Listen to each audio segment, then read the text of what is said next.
Esa fogata era siniestra. El fuego ardía fuerte, demasiado fuerte, para la poca leña que había.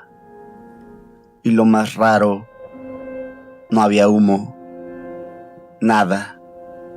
Los cuerpos inmóviles, ojos fijos en las llamas, botas chamuscadas, manchas negras en el suelo, como de cuerpos quemados. Le toqué el hombro a uno. Estaba helado, como carne sacada de un congelador. El viejo me miró y sonrió. Ceniza en sus dientes, ceniza en su boca, y dijo con voz seca: siéntate, quédate, aquí nunca tendrás frío. No le di tanta importancia a las palabras del viejo.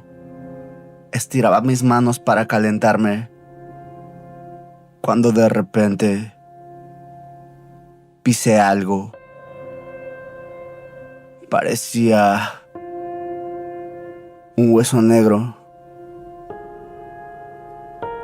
un fémur.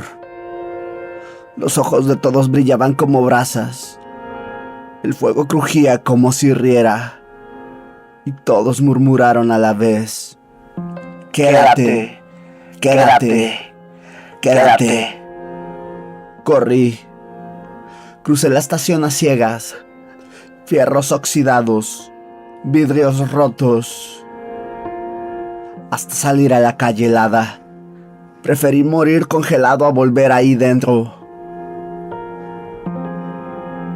Desde entonces, no me acerco a fogatas, ni a las de verdad.